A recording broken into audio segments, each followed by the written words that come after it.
Well, November is National Epilepsy Awareness Month, and this Sunday, the Epilepsy Foundation is hosting a walk to end epilepsy at the Rose Bowl. Thousands participated last year. And our own David Ono is the MC, and he is here now to tell us more about why it's so important. David? Colleen and Ellen, it's really fascinating. There's so little we know actually about epilepsy. In fact, did you know that anybody could come down with epilepsy at any time in their lifetime for a number of reasons? So I have a couple of special guests here to help educate us about epilepsy. First of all, Executive Director Susan Pietsch-Escueta with endepilepsy.org. Thank you very much. And then Dr. Deborah Holder with Children's Hospital. Thank you also for being here. You're an expert in epilepsy. So let me just ask you a broad question. What is epilepsy?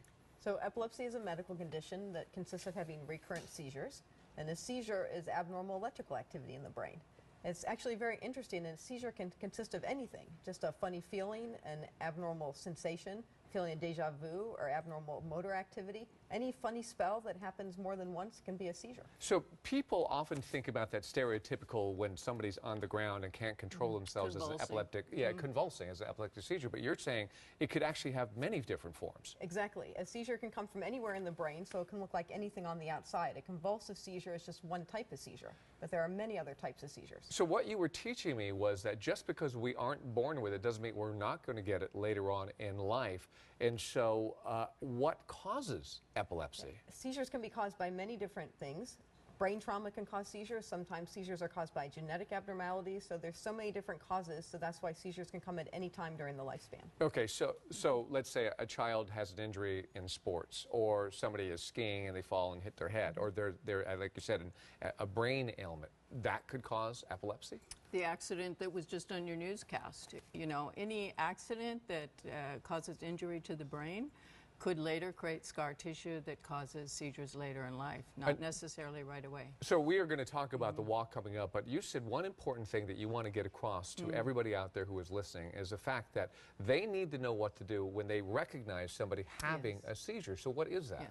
So we teach the 5 S's of seizure first aid. So stop to help the person. Turn them on their side. Put something soft under their head, and stay with them and make sure they're safe. And those are for a convulsive seizure if you witness them. Those are the 5 steps. And obviously if the person is still seizing at 5 minutes, you would want to call 911. Right.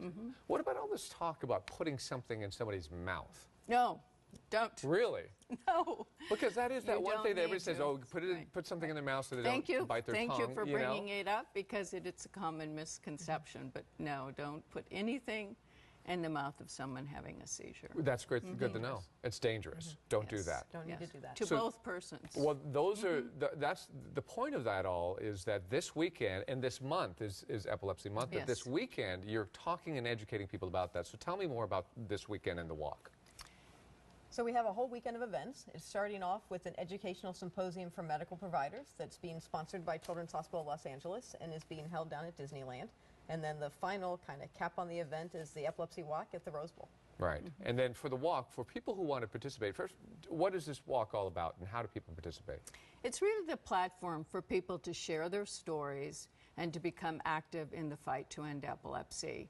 And there's a role for everyone in the fight to end epilepsy. We often tell people 1 in 26 will be diagnosed with epilepsy, but 26 in 26 can be part of the fight to end epilepsy. Fantastic. The walk is one way. We're showing some video of the walk right there. Also, we have a full screen for folks who want to get some more information, and that basically steers them to your website, to endepilepsy.org. They can get all the information. The walk is this Sunday at the Rose Bowl. I'll be there emceeing, and you'll be there as well, and hopefully a whole lot of other people. So thank you so much for joining us today and teaching us about epilepsy. Thank you. Colleen, Allen, back to you. All right, David, thank you very much.